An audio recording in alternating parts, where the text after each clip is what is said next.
Ooh, that intro gets me going. All right. It's week 13. It is Turkey week, guys. So that means football is starting early this week. Multiple games on Thursday. Gotta love it. Full stomachs, full hearts because of fantasy football. Gotta love it. All right, guys. Welcome to week 13 Boom Bust Fantasy Football, brought to you by the Fantasy Football Advice Network. Joined tonight by Kyle and the professor to give you their booms and busts for the week. So let's start this off with Kyle. Yeah, we'll do Kyle first this week. Kyle, who's the first player you want to discuss tonight? Well, my first boom of the week is going to be 3 games on Thursday and 1 on Friday. That's a huge boom, right? Even Tony's Raiders playing on Friday. Yeah, man. I'm sorry for that, but I can be angry at my fantasy team for like 5 days straight. It's going to be incredible. Yeah, it's going to be awesome.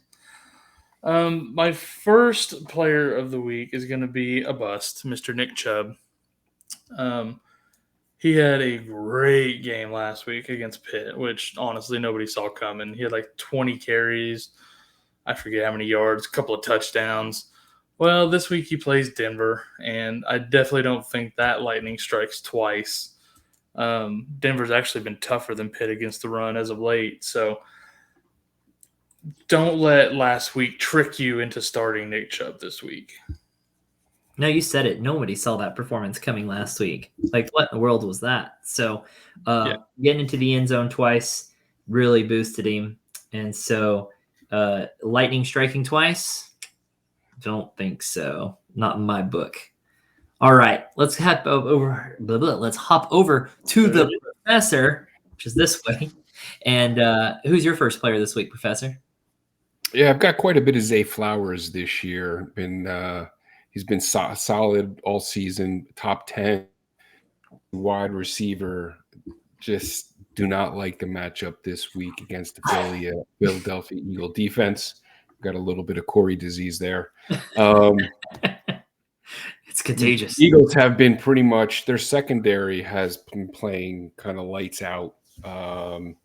We did see Puka have a strong game against the Eagles, but outside of that, they shut down CeeDee Lamb, they shut down Brian Thomas, they shut down Terry McLaurin, and I think this is going to be kind of another game where they basically take Flowers out of this game. So he's going to be a bust for me this week.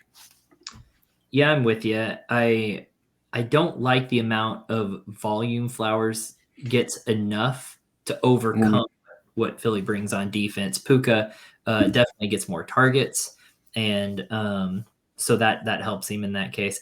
I just don't like that matchup either. I think you nailed that. So, all right, who's your next player? Well, being I threw out Terry McLaurin in my little blurb there on Flowers, I'm going to have him as my other bust of the week. And in this has more to do with matchup. He kind of saved his fantasy week last week in the last 15 to 20 seconds of that game in garbage time. And he's been another guy so far on the season, has been very consistent. But the Tennessee Titans secondary has been another very, very difficult matchup for opposing receivers.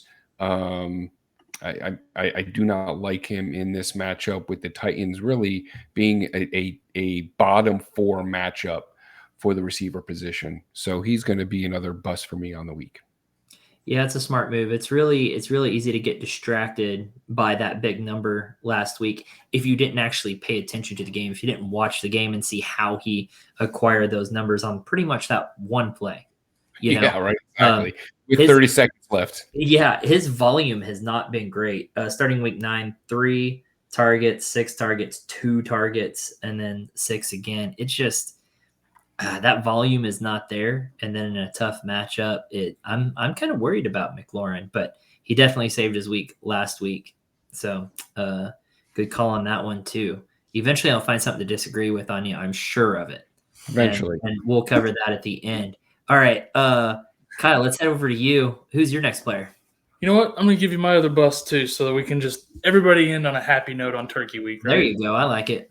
So my other bust of the week is going to be James Conner against Minnesota. He just struggled this last week, and he's also splitting with Trey Benson. Minnesota's not an easy team to run on. So when you add all of those things up, it equals another bust week for James Conner. Yeah, he's been kind of a letdown. Or that offense as a whole has been a roller coaster ride there. It And has. I'm having a hard time figuring out when I want to play anyone except McBride. McBride's kind of the only player on that offense I feel comfortable playing. The other ones just kind of worry me. So I don't like the matchup here for him. And like I said, Benson's starting to get more and more. And so that has me worried. I mean, last week, I think they ran the ball 11 times total. 11 times. Team anyways, and Benson got 4 of those, and he was more efficient with those carries also. So, yeah, it's tough sledding for the running backs there right now. The only upside, sure. But the upside of Connor there is he did catch 5 passes. So 5 passes for 41 yards. There's a little bit of upside there, but it's not enough to make me excited to start him this week. Exactly. All right. Give me one more player. One of my booms of the week is Rhamondre Stevenson. I know he struggled a little bit the last couple weeks. Last week for sure, that offense just couldn't get anything going against Miami. But I think he has a real good chance to bounce back this week, get back in the end zone again also against Indianapolis.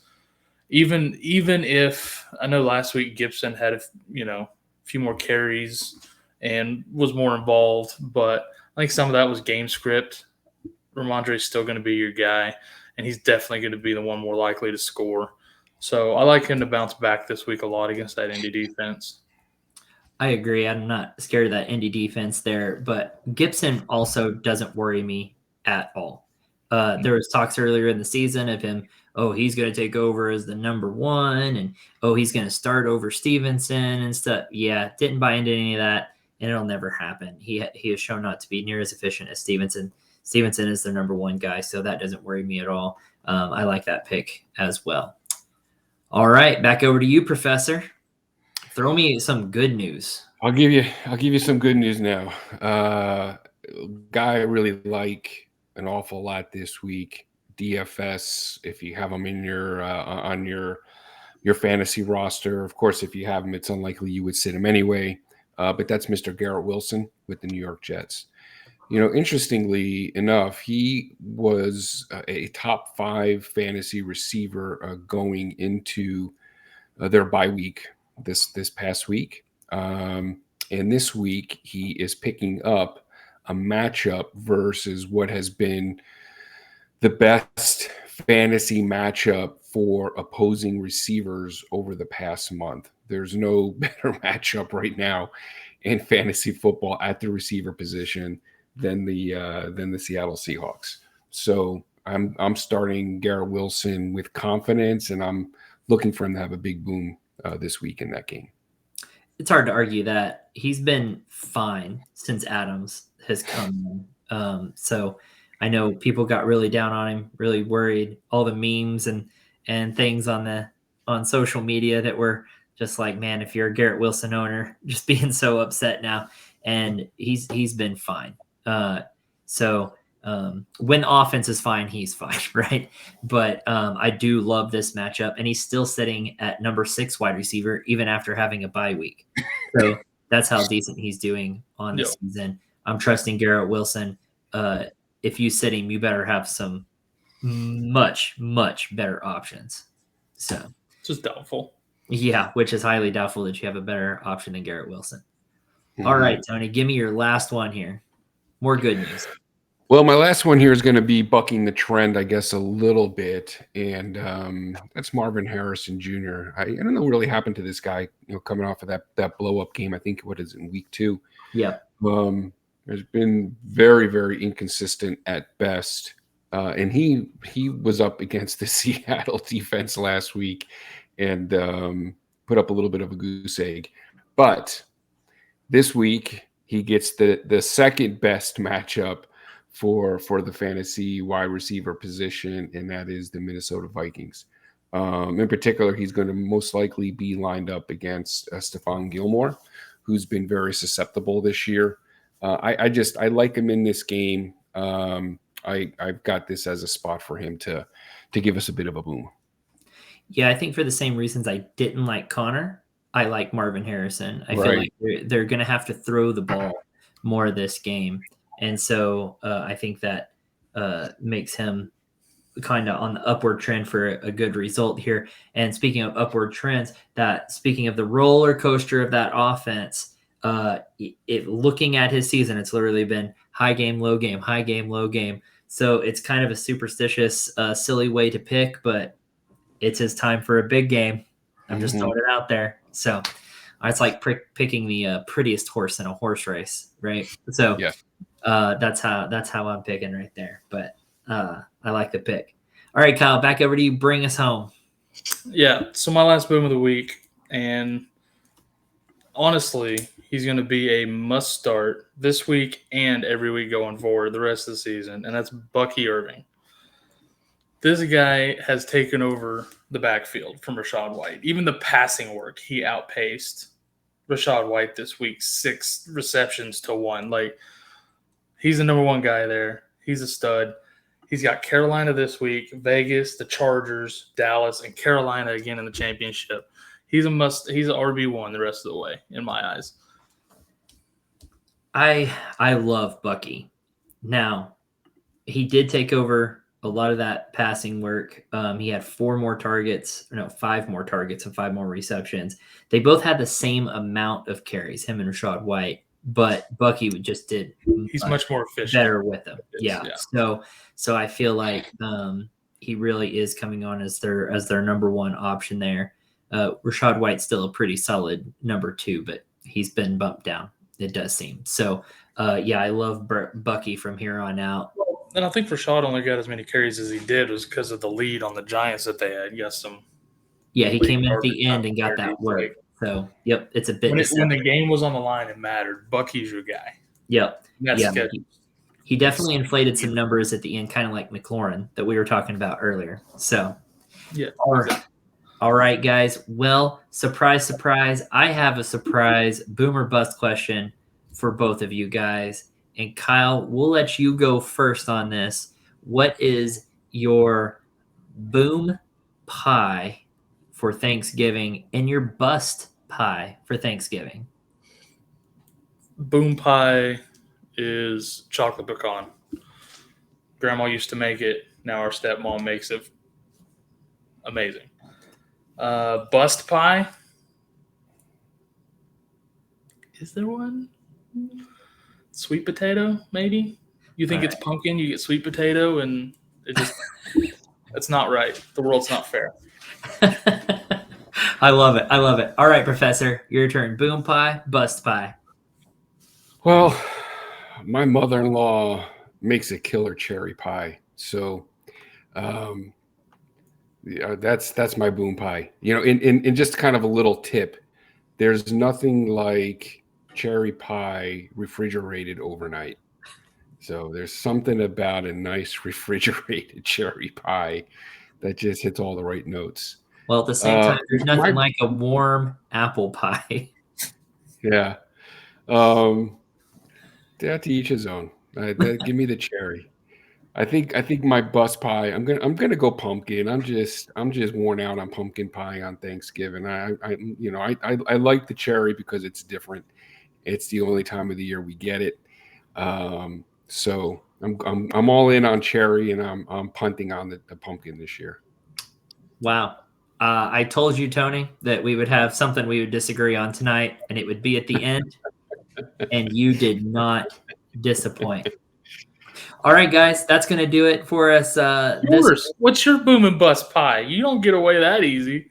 Because I know your boom pie is about to be pumpkin.